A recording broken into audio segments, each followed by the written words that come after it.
presenting here.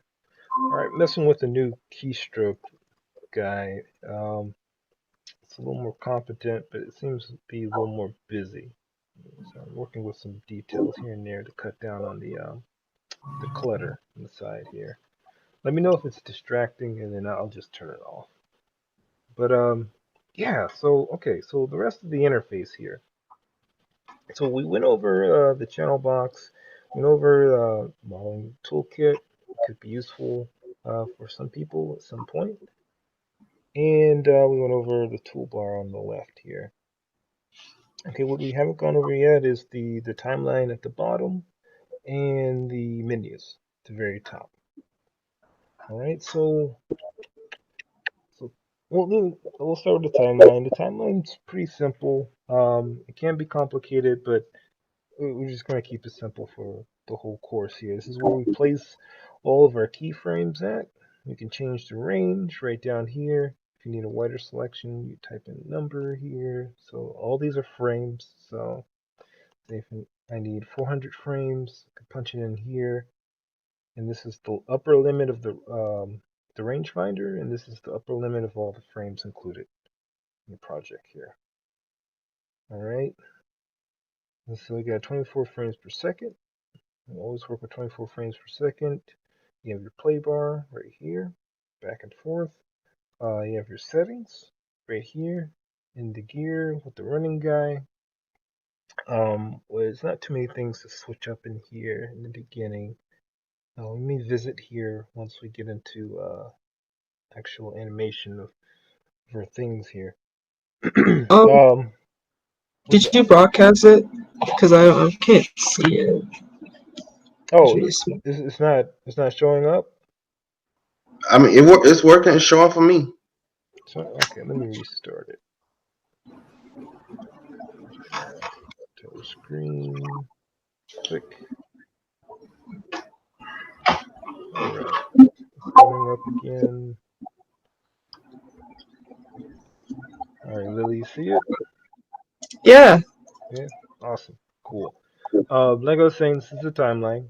Right down here, this is where keyframes go. Play bar, rangefinder, right down here. We'll get into that much later.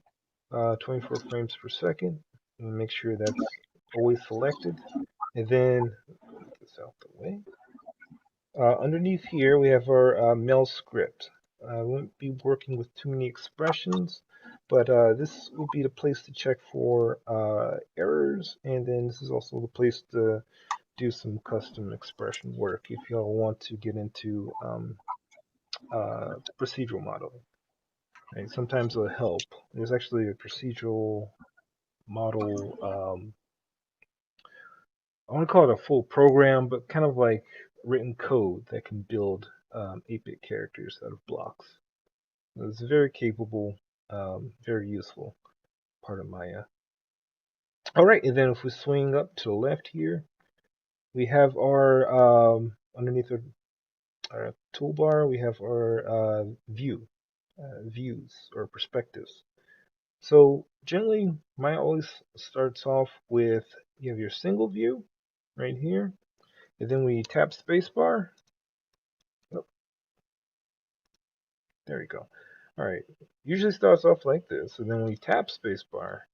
You get this four panel view right here. So these three windows, they're called orthographic.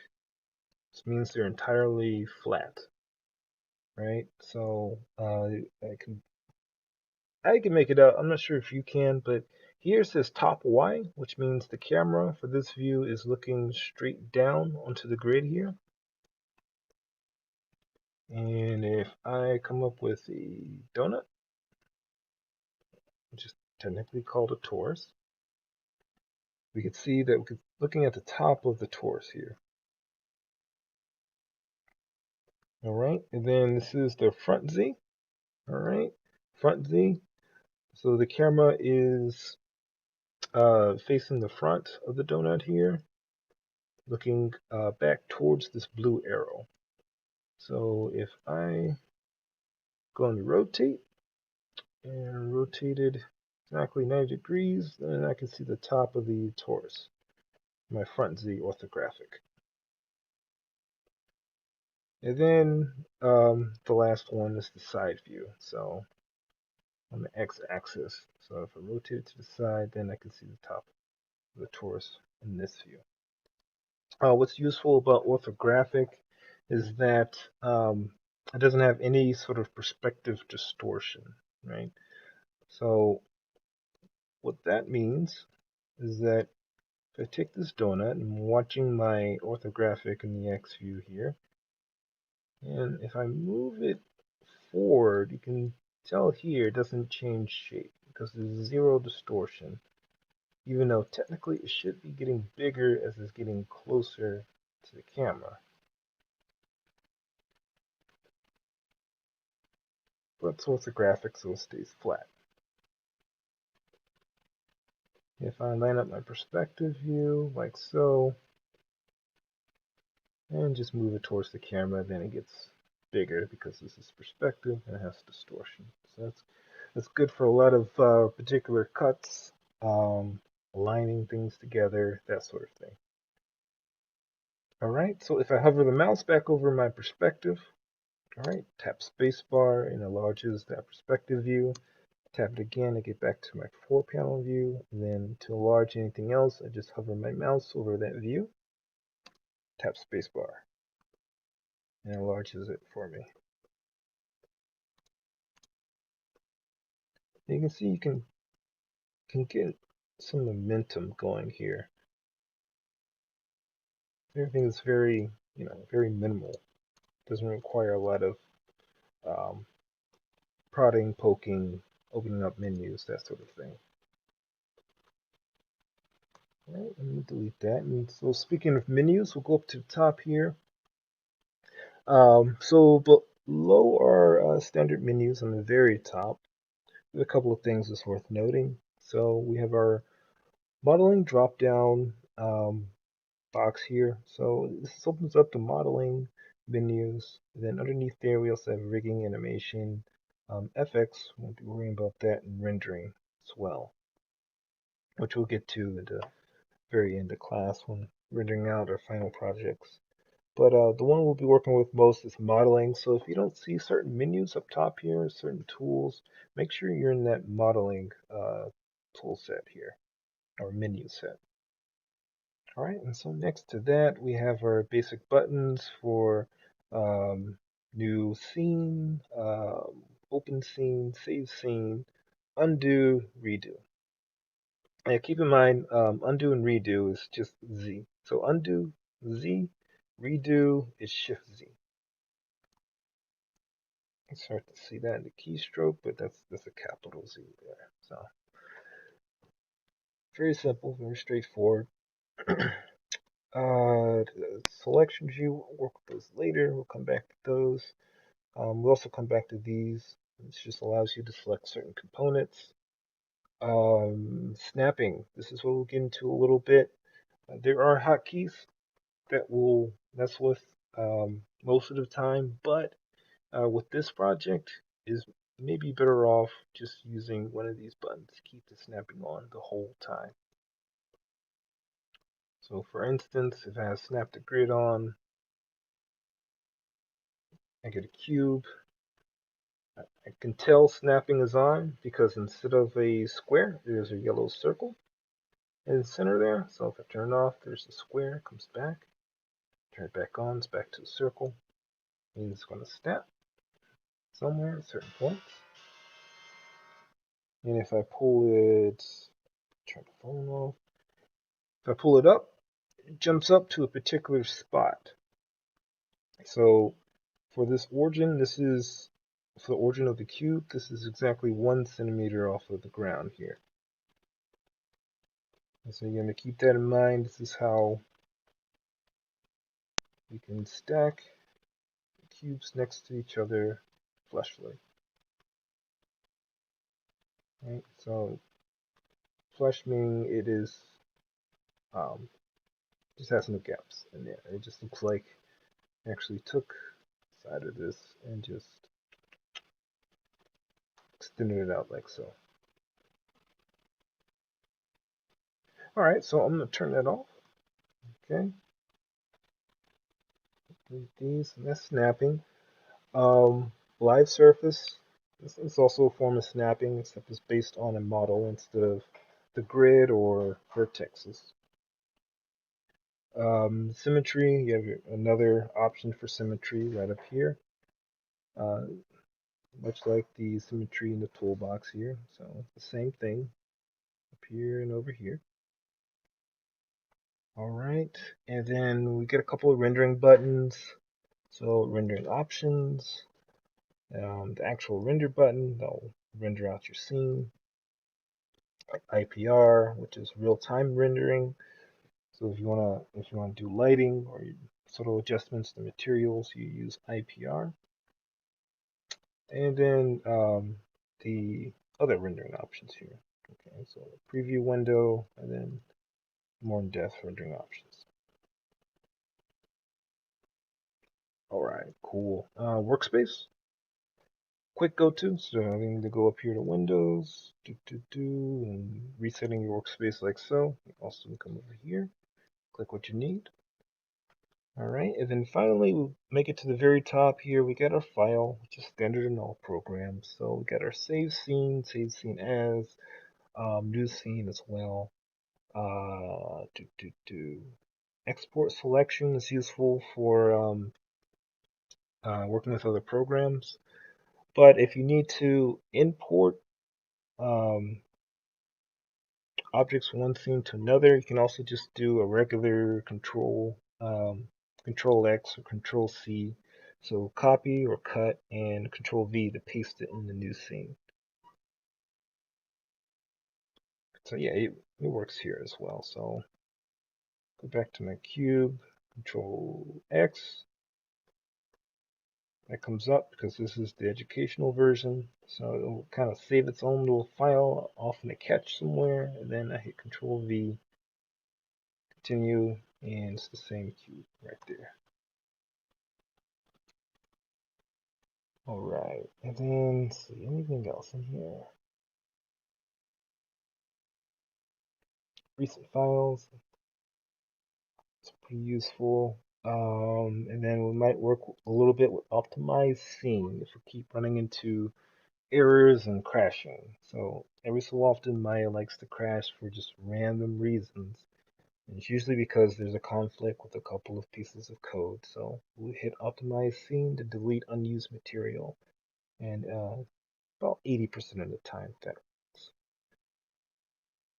Okay, we got our edit. A couple of things in here. Duplicate and duplicate special. It's very important. Um, yeah, I'll show you a little bit about duplicate special because this will save you some time. If you want a specific amount of pixels, voxels, we'll call it pixels. If you want a specific amount of pixels for your 8-bit character here.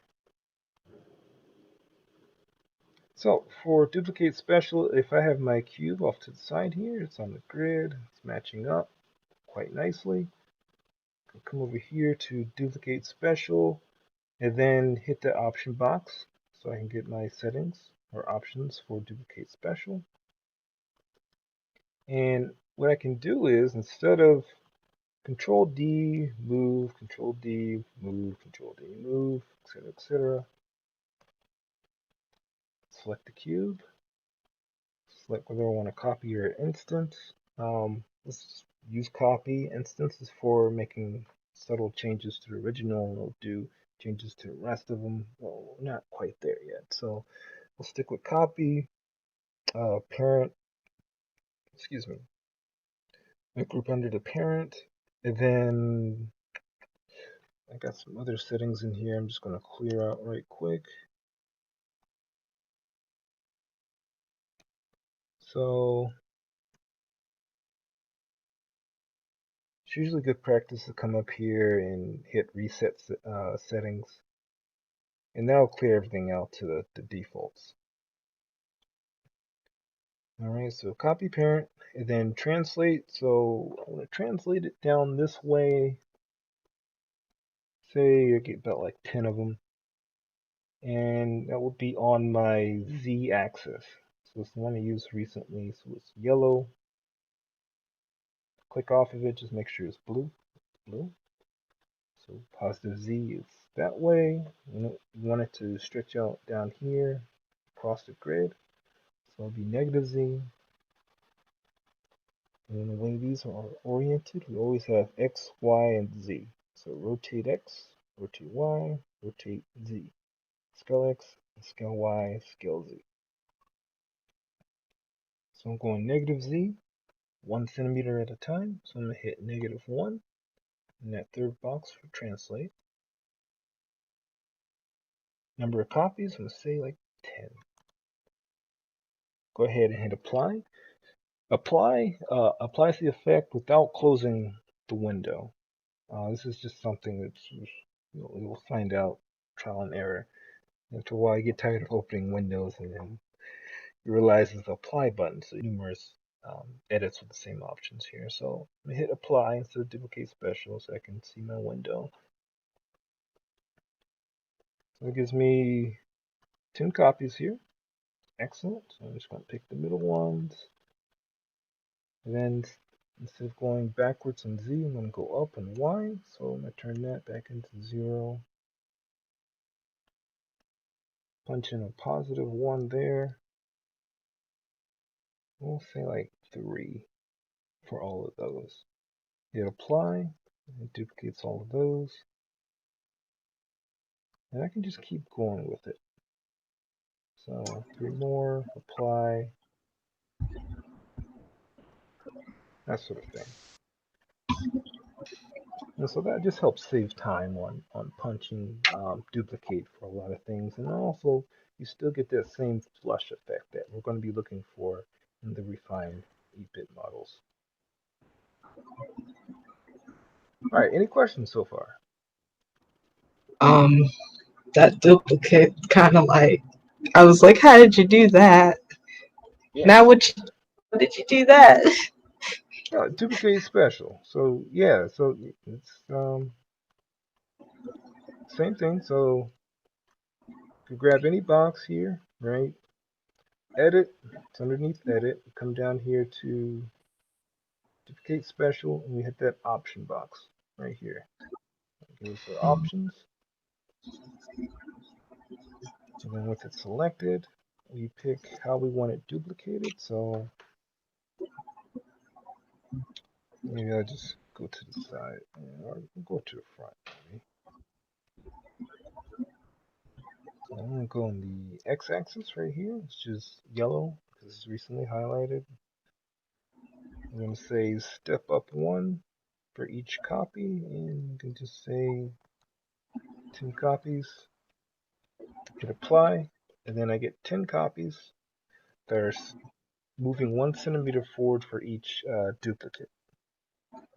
Oh, Yeah. looks like you can make a house. Yeah. I mean, this wouldn't be the way. We're just learning how to move cubes around in 3D space right now. There's a lot of easier ways of building a house. But Okay. yeah, I mean, if you want to do bricks, individual bricks, this will duplicate special will probably be your best friend.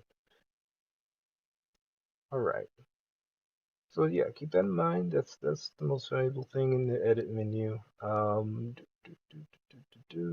And grouping, ungrouping. It's also over here. The only way to ungroup is right here in edit. We'll learn a little bit more about that once we get into parenting, but not quite yet. Not quite yet. So create. This is where we can create individual polygons. We are working with polygon primitives. Keep that in mind. Not NURBS. NURBS do have a sphere, a cube, and a cylinder. We'll learn a little bit about those later on, but we will not be modeling with those. Those guys are a little more technical. They don't work with vertexes. Instead, they work with functions. They're kind of the vectors of Maya. And polygons would be more of the raster type of shapes. All right. Right now, work with that. Also, create is where you find your lights. We'll get into that. Cameras a little bit when we start talking about multiple shots.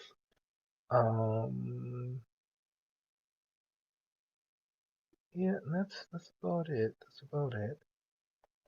Let's see, select. A couple of particulars in select. We may breeze through there at one point. Not exactly a popular menu. So you got modify. Freeze transformations is going to be very important later on. Freeze transformations, center pivot as well. It'll save you a lot of uh, pain and heartache. Center pivot. Let's see.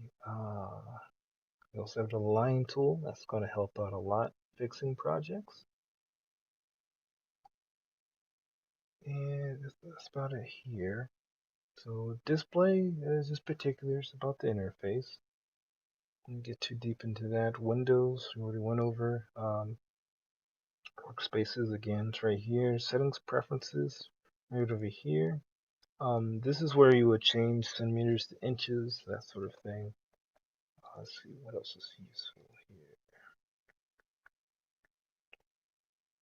Yeah, we'll just keep this default for now. Alright. Okay, window. Alright, and then here, this is where we get to the modeling part of our menu. So we got mesh. It's combine, separate, really important when building complicated shapes. Conform, fill hole, reduce, smooth, also all very useful. We won't work too much with triangulate and oh, that's a mouthful. Quadrangulate. That's more about retopologizing, whatnot. Mirror, absolutely essential. We're going to be using that a lot. And to cleanup also helps out a lot.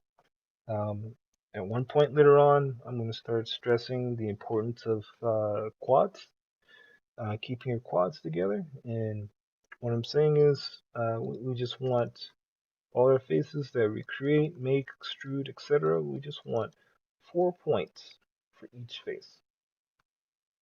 Sometimes you're going to get faces, or really, triangles, that only have 3 points. To a degree, those are acceptable, but if we can make that push to all quads on all models, then you're just sitting pretty. That's just an excellent model to have. And then also sometimes you get into n-gons where you have faces with more than 4 points. And we'll get into that later on as well. Okay, so this mesh, edit mesh. See, bevel is very useful. Detach, we'll get into a couple of those.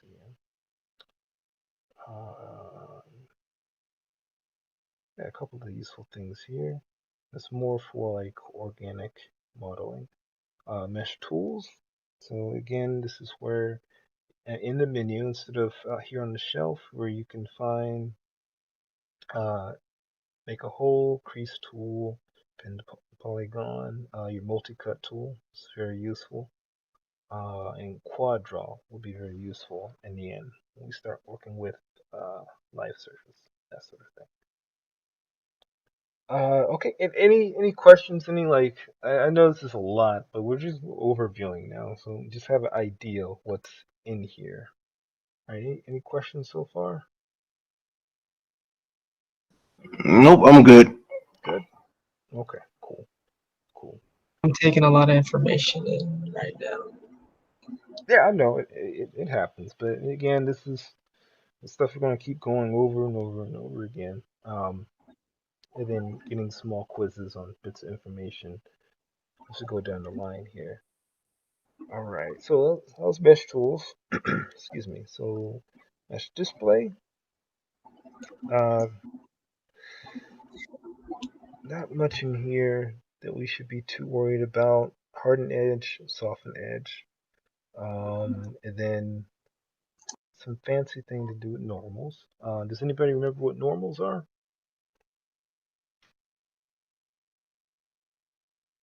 Repeat that?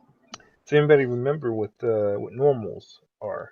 I kind of went over it briefly last class. Normal on the normals are the faces. Are they not? It's the face of the poly of the object, or is it the vertices? No, the vertices are the vertices. So the vertices are vertices. There's the edge. There's the face. So normals are um, best way to put it. The normals is the way Maya calculates shading for a face, how it should be shaded according to the light. Right? I mean, right here you can see this side is darker than the other side. That's because this face has a normal that's sticking out, similar to this yellow arrow here, as opposed to this one, which is facing more forward and hitting the default light that Maya is using right now. So if I can't display these, there we go. So if I turn on the normals, these little green lines here, these are normals. And sometimes you adjust normals a certain way so the light can be adjusted as well. So it interprets the way interprets the way the light hits the surface. That's what normals are used for. Cool. All right. I'll turn that off because it gets a little annoying after a while. Okay, cool. All right. So yeah, mesh display normals. That's very useful. All right, then curves, surfaces, those are NURBS type of thing. Won't mess too much with that. UVs we can tap later. Then that's about it. That's about it. All right, so all right, what we're gonna get into now, real quick, before we dispatch here, is snapping. The thing is about snapping is that it's probably going to be easier to rebuild uh, your models there instead of going through with each one and then snapping them into place. You're more than welcome to do that if you would like, but it's just less of a headache. I've had an experience with last classes just to rebuild the model. But for snapping, all right, so we got a cube here. All right, we're gonna use the grid on this one. The default cube is 1 centimeter by 1 centimeter by 1 centimeter. Each box on the grid here is 1 centimeter by 1 centimeter. All right, so we want to line up the cube with the grid. All right, and the way we're going to do that is we're going to change the origin point real quick. And the way we do that is we press and hold D, all right, and then we press and hold V. Now D makes this origin point editable, so we can move it around without moving around the cube itself. And then holding V snaps it to the nearest vertex. It depends on wherever you're dragging, clicking and dragging the origin point. So I'm going to click and drag it to this bottom corner here. I'm going to let go of D and V.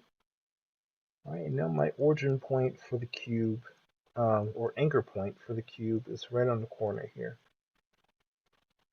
And with that, I can press and hold X, which is snapping for the grid. Use the middle mouse button and just move it right on the grid there. All right, so let's take a moment. Let's come up with our first pixel cube here, and we'll snap it to the grid.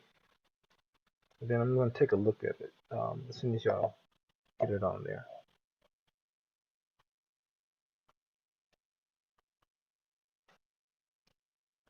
Oh wait, so you want us to snap the piece of cube to the grid? Yeah, like so, like so. All right. So let me just close this new scene.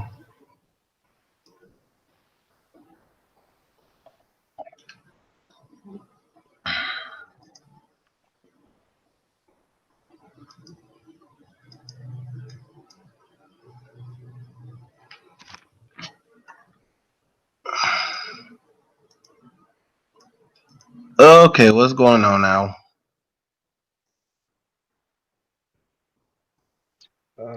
Was it freezing up again on you? No, I clicked for a new scene. And on the new scene, I went into the poly and modeling tab, and that tab is empty. There's nothing there, so display.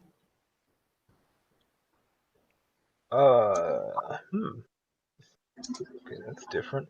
All right. Well, there's always a number of ways of creating a cube. So if that shelf is empty, let's just go up to create. The create menu at the very top, polygon primitives, and then there you can also find a cube.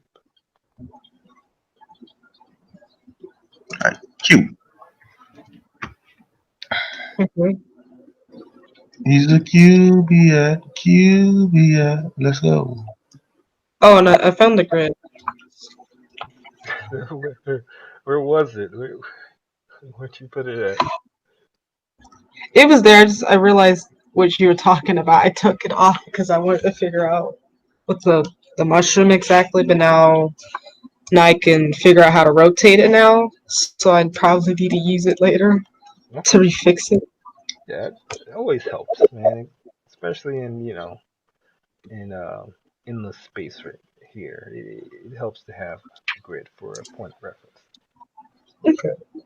Alright, so to do the snapping, you said hold V, right? Right. So when press and hold V, that's to snap to vertex. Not the vertex. Mm-hmm. B. B. Oh, then I was doing it right from the get go. Yep, it's on the grid. We have landed on the grid. It's on the grid. Okay. Yes. All right. Let me take a I see. Let me take a look. Okay.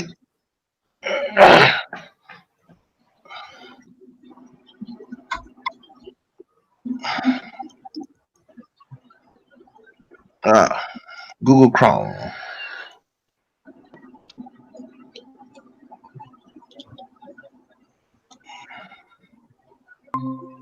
Is it showing? It's trying to come up. just waiting. It's loading. Okay. There you go.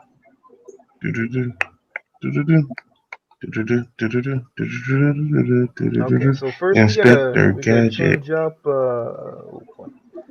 Okay. Cool. I see it. So first we gotta change up that origin. Excuse me, not origin. Goodness, the anchor point for that cube. Let's go ahead and snap the anchor point to the bottom corner of that cube. All right. That's what I thought I was doing. I was holding the V. So you have to hit press and hold D. Allows you to edit the anchor point without editing the position of the cube, and then Oh. press and hold V. Well, one Oh, more time. We changed the orientation of the anchor point. So let's hit Z. All right, and then press and hold D, and press and hold V. And let's grab it and let's grab it and drag it over there instead of just clicking on the vertex. okay. Oh, I hear you. All right. Press and hold D, then press and hold V.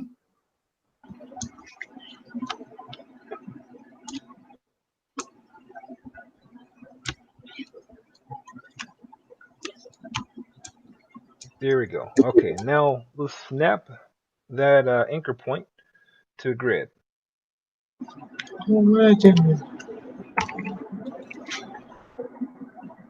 So instead of V though, so V is for vertexes. Press and hold X. X is for snapping to the grid.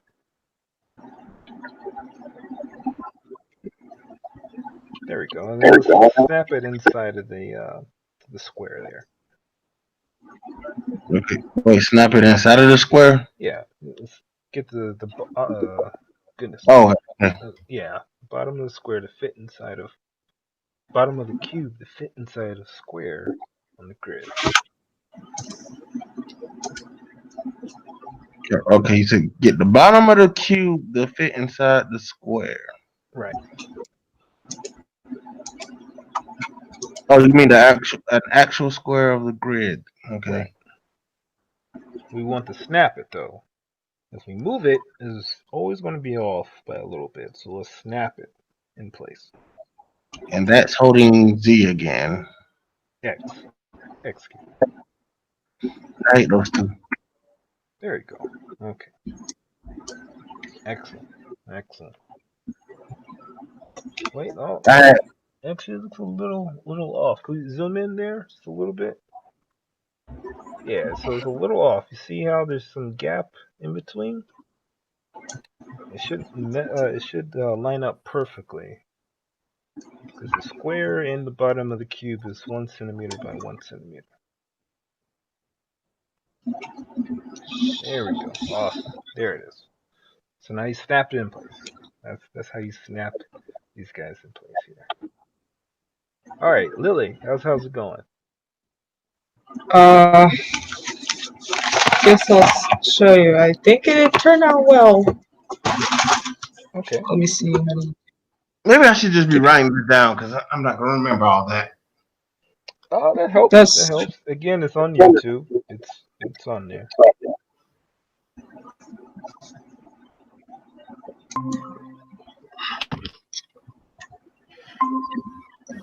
I kind of try to do it. Okay, cool. All right, let's zoom in. Okay.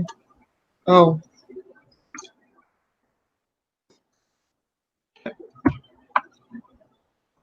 There we go. Let's click on the cube there.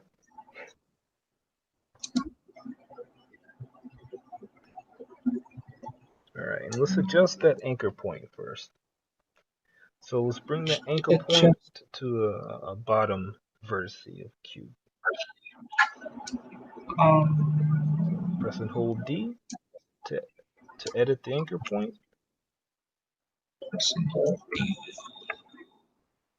Then press and hold V.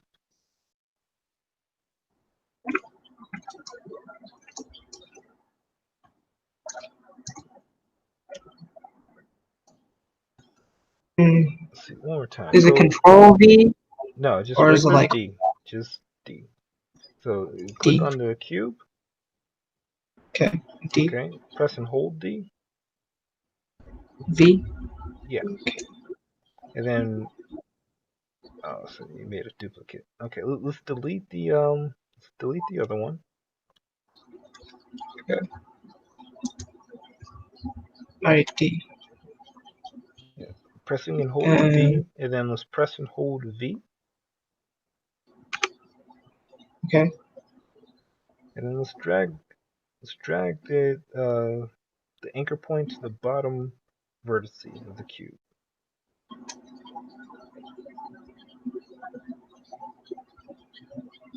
Okay. So it looks like a snap. Yeah, so that'll work. Did it move? Can't tell.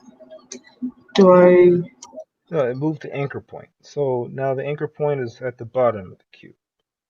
All right. So now the Oh, way you snap it to the grid is you press and hold X, and then you use all three of the arrows to snap it so it fits perfectly inside of one of the squares on the grid.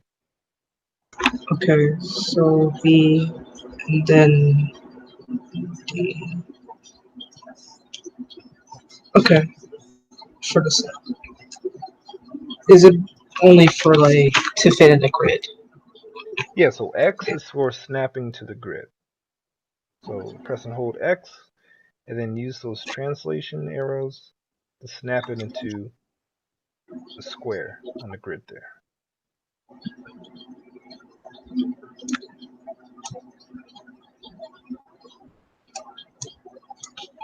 Did I do it? Okay, let's move the cube up real quick.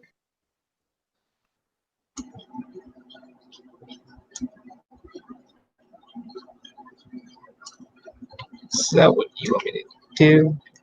Yeah, let's move it up. All right, cool. And we can let it go, and then let's press and hold X again. Yes. X, okay. Okay, and then And let's snap it in place. Okay, that works. Just keep in mind that if we're not using snap, you want to use the arrows, right? Not the center part of the tool. Okay, so yeah, that's how you snap to the grid right there.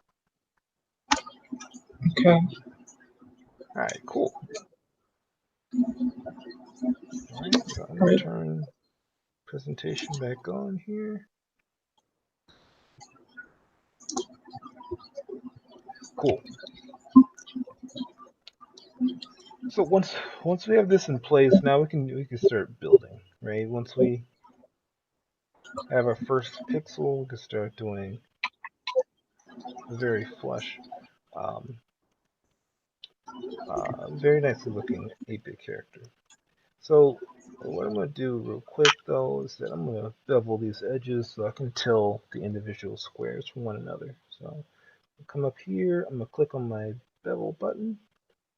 Okay, so it bevels all the edges at once. Make it a little smaller. Add some segments. Okay, looks pretty good. Alright, so press and hold X, move this over, duplicate, press and hold X. Oh, wrong one. Press and hold X. Okay. Start stacking them a little bit. You can duplicate 3 at a time. Oh, can't move 3 at a time though. Not that way. Alright.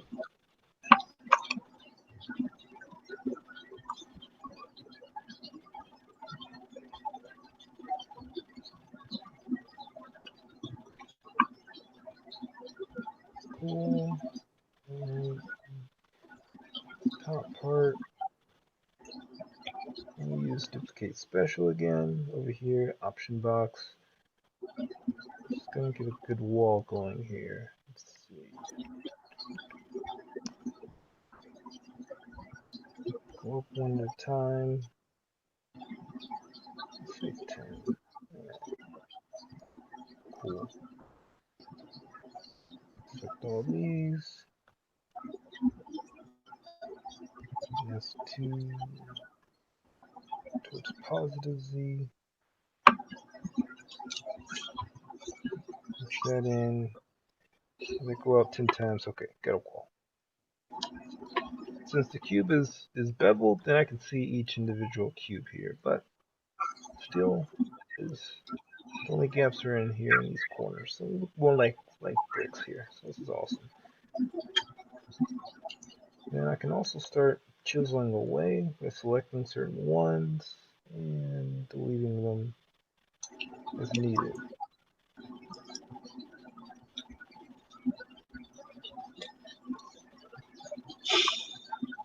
Let's see.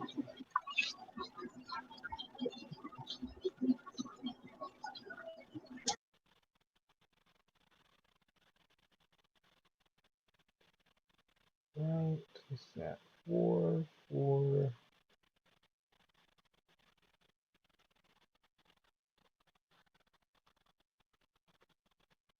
Get something like a space invader going on here.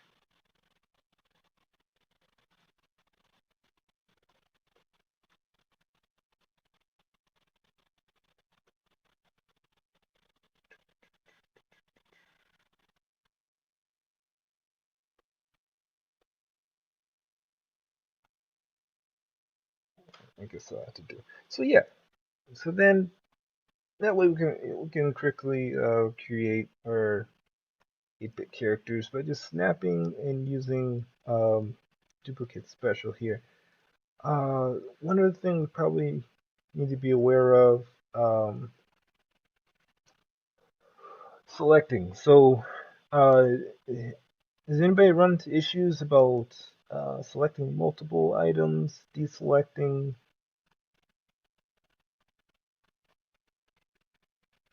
shift selection, control selection.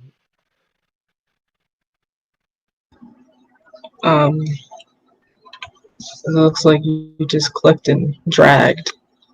Yeah, okay, cool. So yeah, clicking, selecting, that's marquee selection. Select everything inside the marquee there. All right. If I press and hold Control and click and drag, it deselects everything in the marquee. All right. If I press and hold Shift, click and drag, it inversely selects everything inside the marquee. So things that are selected become deselected, and things that aren't selected become selected when you press and hold Shift. Yeah, that's basically it. So Shift for inverse, Control for deselect, and then just regular click and drag to select everything.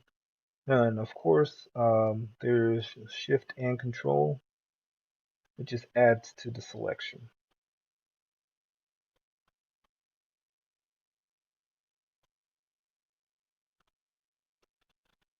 All right. Okay, so for this next assignment, for the next part of your assignment, um, we're going to need all the pixels of your creations here to be flush with one another. All right, so which means no gaps. Everything is on the grid, right? Lined up with the grid perfectly. Turn to the side.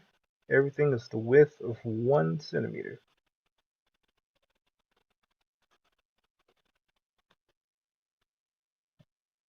Um, quick question. What do you mean the width of the centimeter?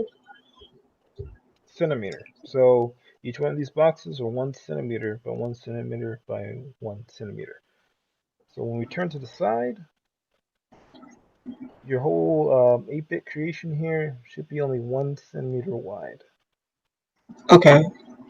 Yeah, So it doesn't look all wonky. It just needs to be right, straight. Okay. right. So it means a lot of snapping, some duplicate special, and some fancy selections.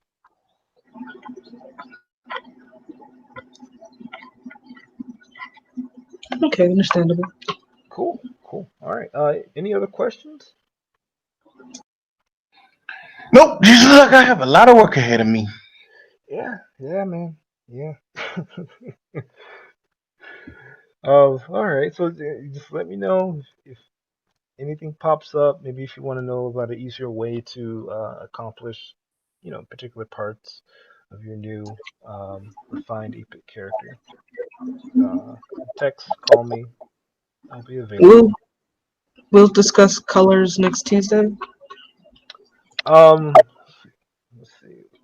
Take a look at the lesson plan here. I still have some hot boxes to go over.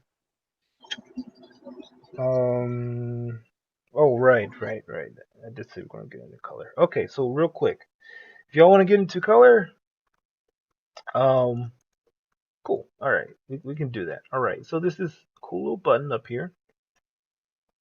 This like teal circle. Press that. That's how we get to our hypershade. It's also available underneath Windows and rendering editors. We just got the same icon. So like a little teal sphere with a highlight. All right, this isn't required, but if y'all if y'all need to know. So in order to apply color, editable color, to individual objects, you can go in here. Go down here to the create area. You can type in Lambert. If you don't see it in the list, you can get a Lambert. All right, so we got Lambert 2 right here. Okay, and the way we adjust the color is that we come over here off to the side here underneath the property editor, and we're going to click on this color box. And that's how we change the color. Alright, so I'm make it orange here. Alright, then I can go down to my model and select Select some cubes that I want to change the color to. Then I can right click over Lambert 2 here. Right click and hold. Go up to the top where it says assign material to selection. And I can assign those guys a certain color. Also, if you want to do one at a time for whatever reason, you can also middle mouse, click and drag the material over to that object. Keep in mind that Lambert 1 is default. We never mess with Lambert 1. We'll leave that alone. Alright, that is points off if we start messing with Lambert 1. That's default. We leave that alone. Particle cloud, that stays default, and also this shader glow. Actually, to be honest with you, I don't think the program will work without these two, but we definitely do not mess with Lambert 1. It's the whole headache wrapped into that. Alright, any questions on color? Oh, and then I'm sorry, if you need another color, you hit Lambert again down here, you get a Lambert 3. Change that to a different color, and just do the same thing. Go till with that, and then middle mouse, click and drag it to the pixels. You need that color.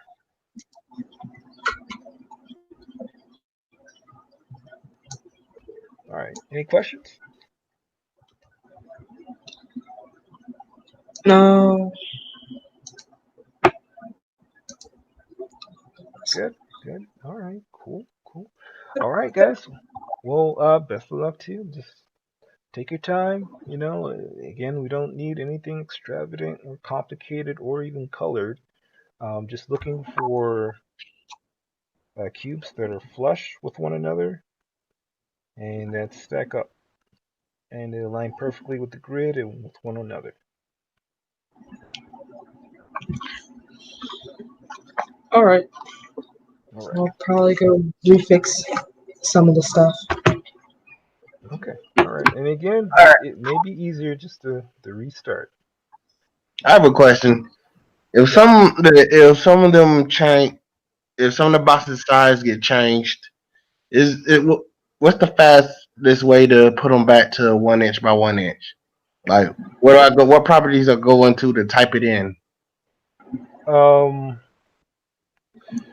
Well, okay. Let's see. So, the fastest way to change it back is just going to your channel box here and say resize that by accident, and then I start moving these all around and whatnot, and then maybe it's not in my undo history. So I can go here, um, click and drag on scale X, scale Y, and scale Z all at the same time. I punch in 1, and it will bring it back to normal here. The thing is, I am looking for boxes that are aligned with the grid here. So actually, I think you may have to rebuild all these guys instead of going to each one, realigning the anchor point, and then lining it up. It's a lot of work. All right, thank you. All right, cool. All right, y'all take care, and I'll hope y'all have a good weekend. We'll see y'all on Tuesday. See you All right. All right, Bye. take later.